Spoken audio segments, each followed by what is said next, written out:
Afin de pouvoir suivre cette formation, tu as besoin principalement de deux choses. Premièrement, il te faut naturellement Python. Alors, je t'invite à aller sur python.org et télécharger la dernière version de Python. Si tu as Anaconda installé, je t'invite quand même à télécharger Python, comme ça, ça t'évitera les problèmes de chemin lorsque tu seras en train de coder tes applications Streamlight. Donc, tu vas sur python.org, tu cliques sur Download et tu télécharges la dernière version tout simplement de Python dans ton ordinateur. C'est totalement simple et c'est gratuit. Moi, je ne vais pas le faire puisque je l'ai déjà fait.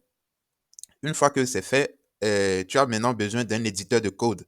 D'habitude, on utilise Jupyter Notebook, mais je t'invite à utiliser Visual Studio Code.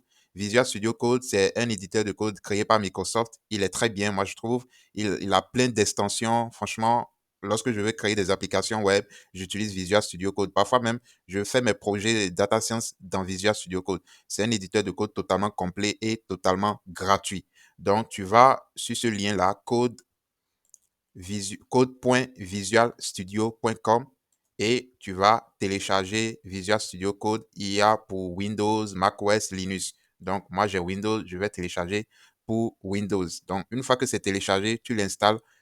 C'est totalement simple d'installation. Il n'y a rien de compliqué. Moi, je ne vais plus le faire parce que je l'ai déjà installé.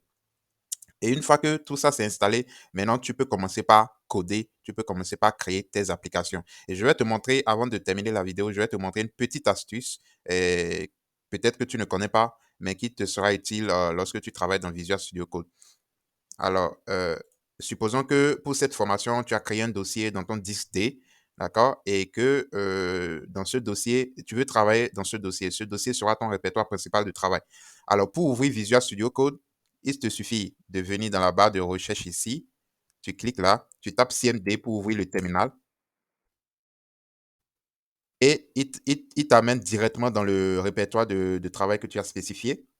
Et pour ouvrir Visual Studio Code, tu fais code espace point et tu exécutes cette commande et tu as Visual Studio Code qui s'ouvre directement dans ton répertoire de travail. Et là, tu peux commencer par créer tes fichiers Python, comme on va le voir dans les vidéos prochaines. Tu peux créer tes fichiers Python et commencer par coder tes applications web. Maintenant, la dernière chose qu'il faut pour suivre cette formation, c'est bien entendu d'installer le package Streamlight.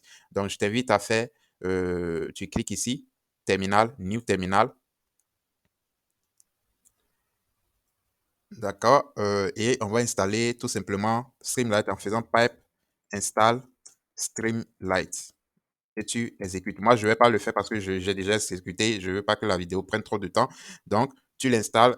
Il jette tout pour toi. Il suffit de taper pipe install Streamlight et ça sera installé. Une fois que l'installation est terminée, on peut voir rapidement une petite application Streamlight en faisant Streamlight Hello. C'est une application qui est intégrée dans le paquet Streamlight pour te montrer un peu comment se présente une application Streamlight. Donc, ça va s'exécuter directement dans ton navigateur par défaut. Ici, moi, mon navigateur par défaut, c'est Microsoft Edge. Donc, il va s'exécuter directement dans mon navigateur et je vais te montrer un peu à quoi ressemble une application Streamlight. Donc, voici l'application Hello World de Streamlight. Ici, tu as la barre latérale. La barre de gauche, c'est la barre latérale et tu as l'interface principale. Donc, il y a plusieurs applications ici. Tu peux, par exemple, cliquer sur l'une des applications DataFrame Demo. Voilà. Tu as l'application et tu as même le code. D'accord? Le code qui a permis de créer cette application. Si je clique sur Plotting Demo, par exemple, tu as une application aussi qui montre un graphique interactif. Si je clique sur Mapping Demo, j'ai une autre application.